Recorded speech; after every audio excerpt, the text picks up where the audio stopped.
All right, we've got head coach Miguel Regalado with us of Baker. So coming into this week, obviously last week didn't go the way you guys wanted to with Benedictine, but how does that reset things moving forward for the final two games of the season and kind of get your minds reset coming into this final push? Well, it was a letdown there. I told our guys after the game, in a championship game, which I think everybody knew that was without saying it. I think Benedictine and Baker have been on a collision course for quite some time. And in a big game, when you turn the ball over or you block a punt and the punter returns it for a first down, or you get in the red zone, and don't get me wrong, I think we have the best kicker in the league, but unfortunately, when you're settling for field goals in the red zone, things like that can happen. So it was a letdown. I was extremely proud of the way our kids played. As far as resetting ourselves, this team has kind of had a knack all year of looking ahead, not looking back, not dwelling on what happened the week before. They bounced back after Grandview. We're going to bounce back after this game, and here's what I told our kids. The only thing we lost on Saturday was we don't control our destiny anymore. We're going to need some help, but when you look at the schedules of the teams that are ahead of us, that help is very possible. And so we need to, get on the bus on Saturday, go over to Central Methodist. They're going to be playing hard. It's senior day for them, and we've got to put forth a really good effort, take care of business, and then see what happens. Yeah, I mean, at CMU, at Mo Valley to finish, and I guess that's back-to-back senior days you're going to be playing on the road against. What kind of challenges are playing on the road in the Hard South? Anytime you go on the road in this league, it's tough. I don't care what anybody's records are, whether they're good record or bad record. When you have to go on the road in our league, that's tough. You have to bring your A game.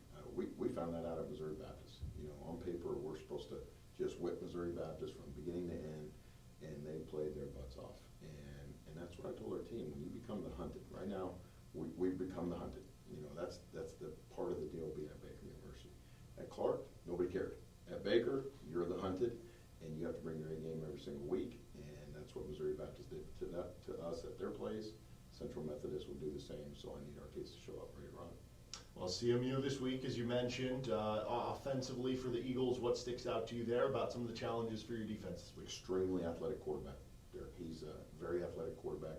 He can throw the football, he can run the football. I think Central Methodist does a fantastic job of moving the pocket with him. I think their offensive line, I believe our defensive line is better than their offensive line, but I think that they know they have challenges up front, and so what their coordinator does is they get him on the move, they spread him out, they naked him, and then just when you think he's about to naked or sprint out, then he sits in the pocket and throws a deep ball. So if we can contain the quarterback and limit his production, we got a great shot on defense. On the other side of the ball, what about their defense is going to pose challenges for your guys' offense? Multiple fronts. They've got people up front that are playing really hard. I think that we have an advantage, don't get me wrong, in our personnel, but whenever you have a defensive lineman that's playing their butts off, we've got to do a better job of protecting Truman early. I think Truman has kind of felt the heat a little bit in those first couple of drives of the last couple of games, and it gets a quarterback out of rhythm, especially a young quarterback. So we've got to do a good job up front on the offensive line, protecting Truman early, making him feel comfortable, and letting him settle into the game.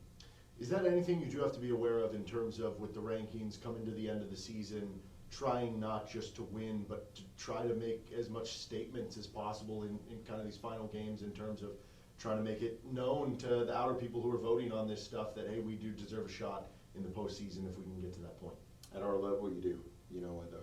I wish I could say the Raiders watch every single game and they see who you're playing again. They don't. Scores are looked at. And so you have to win, but you have to win decisively. And, we're in a position now where the only thing we can control is what we can control, and that's taking care of Central Methodist.